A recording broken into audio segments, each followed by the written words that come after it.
skin para mag-open po yung supernatural, yung miracles ng Lord. Sabi niya, the master key is an urgent prayer to be sent by God to do His work. It's a prayer. Sabi niya, you enter the throne room of heaven on a regular basis and ask God, please send me. Bibigyan ko po kayo ng assignment for this whole week. What I want you to do is pray. As you start the day and before you sleep, pray to God. Tell the Lord, Lord, I'm making myself available. Lord, send me. And watch out. Get ready to be amazed. Watch how God will move. There's a story po in that book by Bruce Wilkinson of a man by the name of Jimmy. So si Jimmy is a delivery guy. Ano lang po siya, very down to earth. So he can fix anything, can find anything. Kahit ano po, except sa kanya po, ano siya, very practical guy. But just don't ask him to talk about relationships or contemplate the meaning of the universe.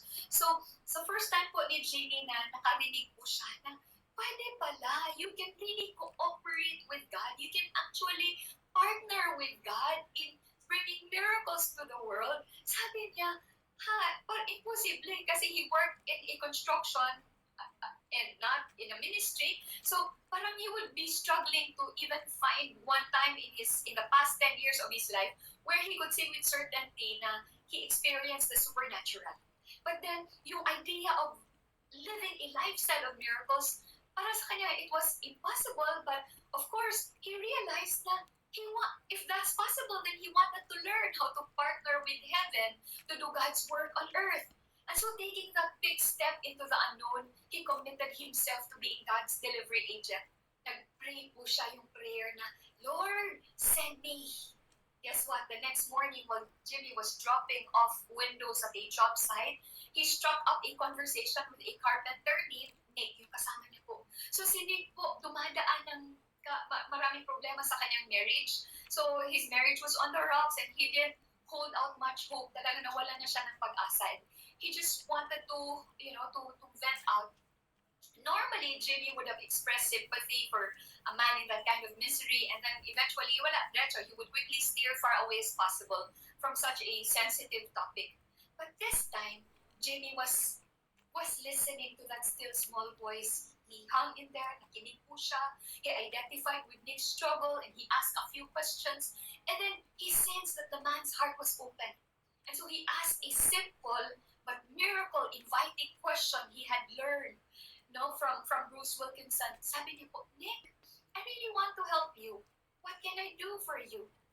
Without hesitation, the carpenter said, you could tell me what to do next because I'm tied up in knots. But I really want this marriage to work. Nagpanik po si Jimmy kasi hindi niya alam. Fix a relationship. Paano yan gagawin?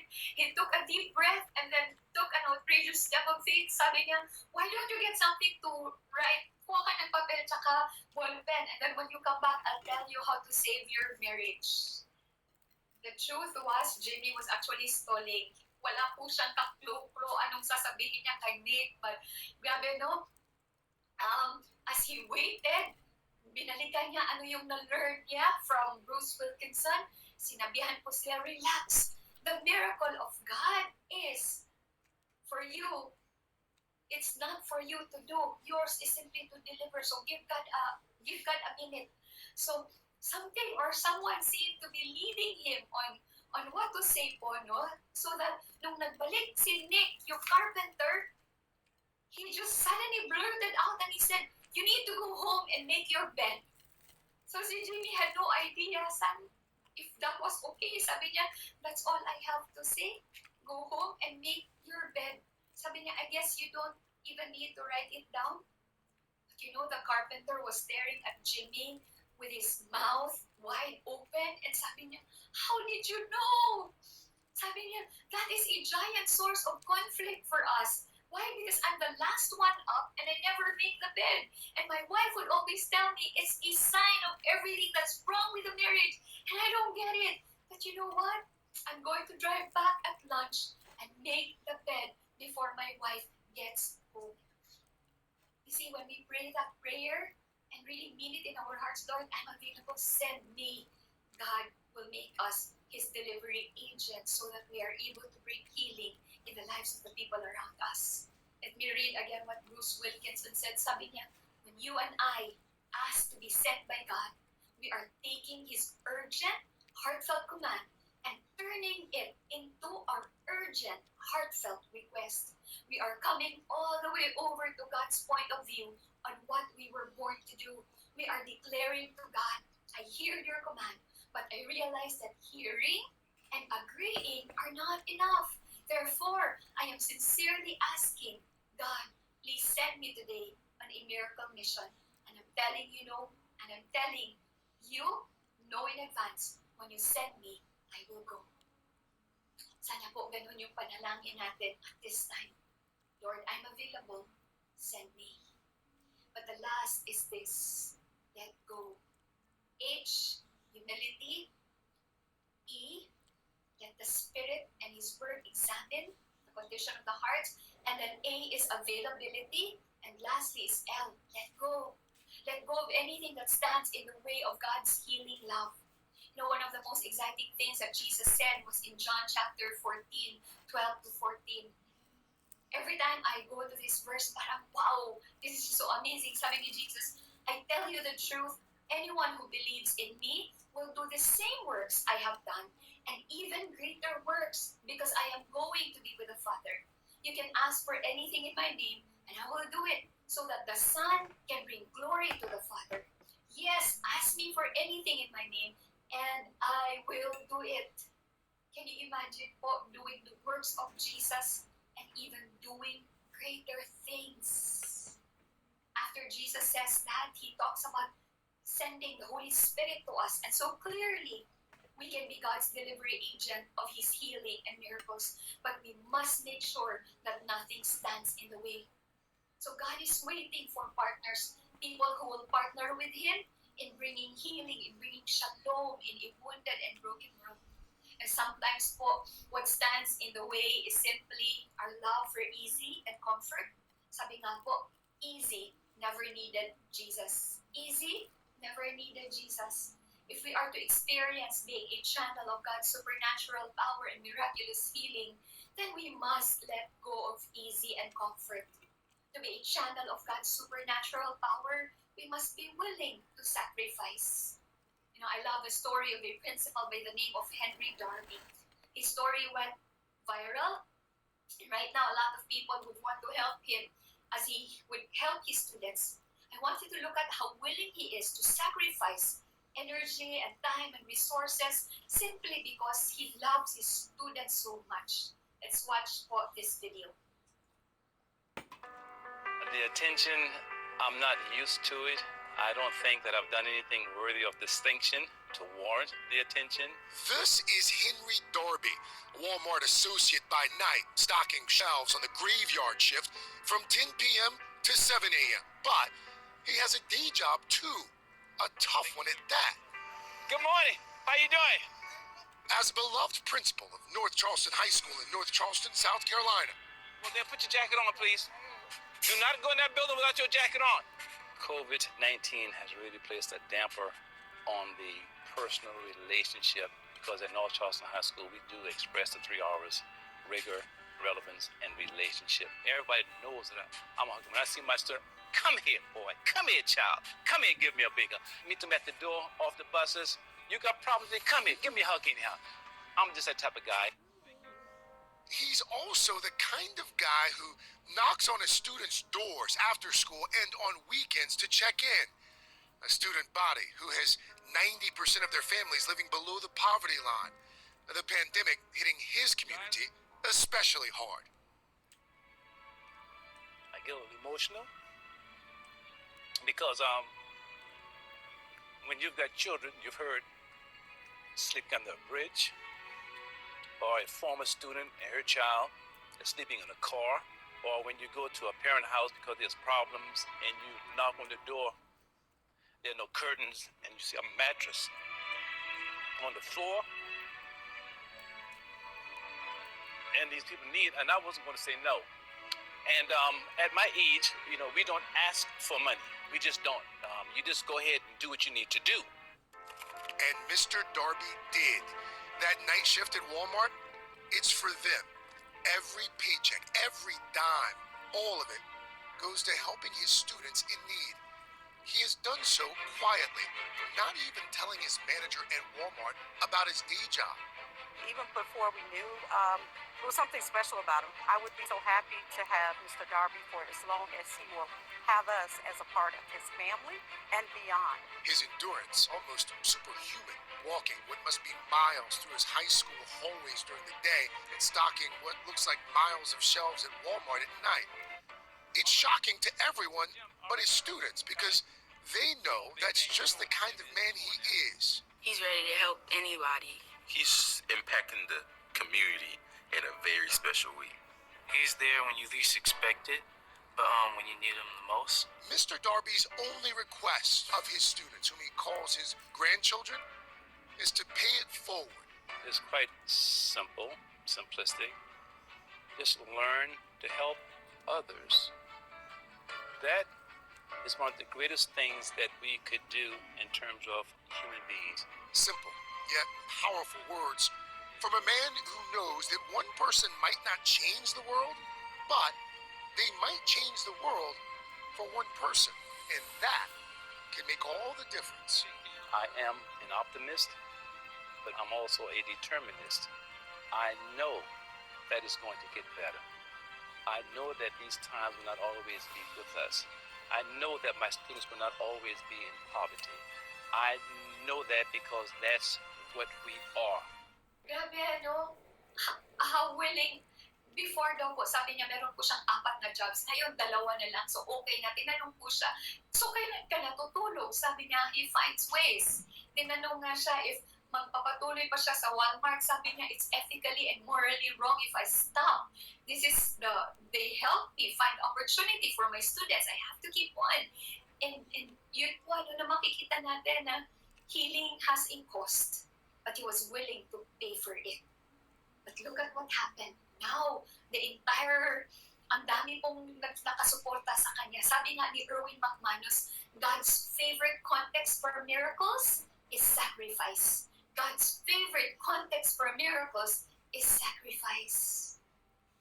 But you see, to be God's healing agents, very important. Yes, there's a willingness to sacrifice, but we must let go of our own woundedness. We must let go of anything that stands in the way of love. It can be love of comfort, love for easy, or sometimes it can be our pride. But we must look into all our relationships and try to say if there's something that blocks the healing power of God, the shalom of God's love in our lives. Again, let me go back to what Brandon Andrews said in the book Beauty in Wreckage. Sabi niya, the general narrative in most faith communities is to be a good person, to be a kind person, to be an upstanding citizen. Tama po, di ba? But rarely, if ever, are we told to be those who work toward extending shalom in every interaction, every relationship, even though the majority of Jesus' teachings were relational. It is enlightening and kind of mind-blowing that Jesus, listen, put a higher priority on us seeking shalom in our relationships than on our religious rituals and worship. So, yung importante po para kay Jesus, yung relationships natin po. Kaya nga, in the Sermon on the Mount, Jesus said this, you remember? So if you are presenting a sacrifice at the altar in the temple and you suddenly remember that someone has something against you, what do you do? Sabi niya, leave your sacrifice there at the altar, go and be reconciled to that person, then come and offer your sacrifice to God. According to Jesus, forgiveness and restoration in the relationship is actually more important to God than our worship of God. Kung titingnan niyo po, kung iisipin talaga natin, that's a very radical teaching. Diba? Can you imagine, i-announce ko today, sasabihan ko kayong lahat dyan, sa Singapore, sa Sydney, tayo dito sa Cebu, ay, undangon nato ang tribe. Let's stop it, let's go home. No praise and worship muna, walang mga Lord Supper, water baptism, nothing. Huwag muna tayong mag-thrive, huwag muna tayong mag-worship, uwi kayong lahat, and go reconcile with your mom, with your dad, Maybe your sister, your brother, maybe your wife or your husband, or maybe yung kapitbahay mo na naglibak, gossip sa'yo. And then, only then, once you're done with that, we can come back here and we can do our Thrive Sunday. Di ba po, amazing yung sasabihin ko yan? Itigil na lahat. Ayusin mo na yung dapat maayos na relationship kasi alam natin, medyo tagilid, tinimbang ka, ngunit kulang. Because it was no longer in the way of love. Sabi nga ni Brandon Andres, we are those whose roots extend deeply into this holy ground of being, who are being nourished in the shalom of the divine, and then those who begin to extend this nourishment to those around us, to every family member or friend we have hurt, to every person we have wounded, and to every enemy. These roots do not wait for hurt or wounded trees to cry out to us. These holy roots preemptively wrap around and seek to nourish our relationships with everyone around us, especially those we may have hurt. So before tamo padayon, let's reflect and think about these questions. Who have you hurt? Who have you wounded? Are there relationships you have strained? Is there anyone with whom you need to reach out to right now and say that you are sorry? Is there anyone with whom you need to be reconciled? Again, sabi po ni Brandon Andres, the posture of shalom in our lives is always humility. Pray over your feelings and emotions and all of the people in your life, and then make that call or send that text. This is how shalom begins to move out for the healing of our relationships, for the healing of our communities, for the healing of the nations. It's possible that they may not want to reciprocate in the healing and mending in the relationship. But again, so long as it depends upon you, be peace. In the prayer that Jesus taught us, He taught us to come to the Father and praise Him, and then we would be asking for provisions.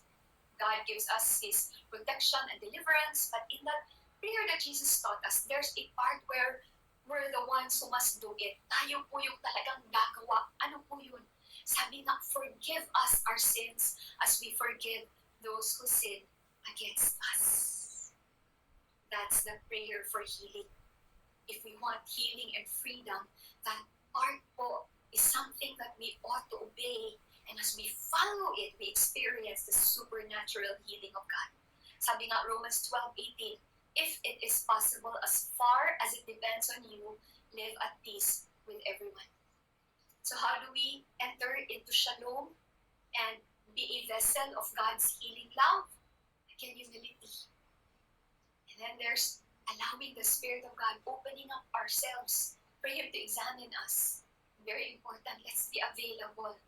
There's just great works and great adventures for us, but the question is, will you be available? And then lastly, let go. Maybe for some of us, we're the ones who were hurt.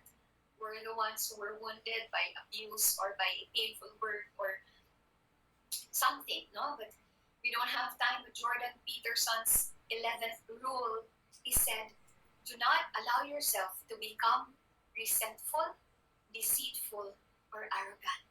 Friends, let it go. Embrace God's healing love for you, and in doing so, you can powerfully sing a song of freedom and hope, a song of shalom, a song that can restore and heal not just our relationships, but bring healing to the world around us. So I'll end with a story of how beautiful and how powerful and how healing forgiveness is to both the giver and the receiver. I'd like us to end by watching the story of Ash Rudder from American Idol 2021 audition. Let's watch this video. Hi. Hey now. What's up? Who are you? I am Ash. Ash, and where are you from? I am originally from Northern California, Turlock. And how young are you? I'm 22 tomorrow. Wow. Yeah. Congratulations. Well, happy birthday today. Thank you, yeah. And I have my my dad here with me, and it's actually his birthday today. Oh, wow. So it's a big day for him. Big day for both of y'all. Yeah. The song that I have today is actually one that I wrote for him. I would definitely say my dad is the source of my inspiration for music. He was just sitting at the piano when I was little, just playing and, Making it up as I go. making it up as you go. I always really looked up to him and so badly wanted to be a daddy's little girl. But my dad struggled with addiction since I was little. Hard drugs, liquor, and so he wasn't really there.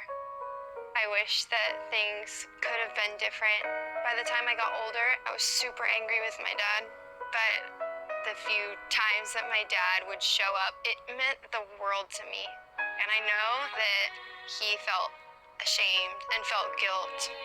It makes me the proudest father of all. So to see how life has progressed for you and for us as a family too. So.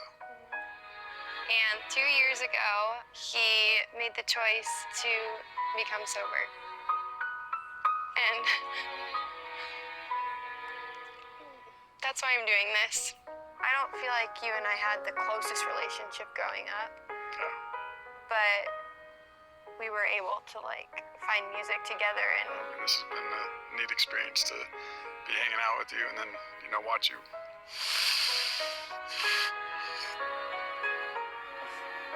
there is a part of him that is there now that I never saw before. This is what I was worried about. It's just part of life, Dad. We cry sometimes. And there's opportunities for us to see one another for who we are. And I would love to make my dad proud.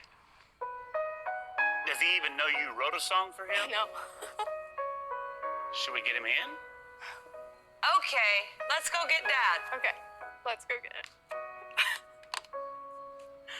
Oh, bless her heart. Ah, so sweet. Why do I get to come in? Hey, Dad. What's up? Hey, What's your My name? dad. Brian. We heard it was your birthday, and since Happy Birthday is a really expensive song to clear on television, your daughter actually shared with us that she wrote a song for you.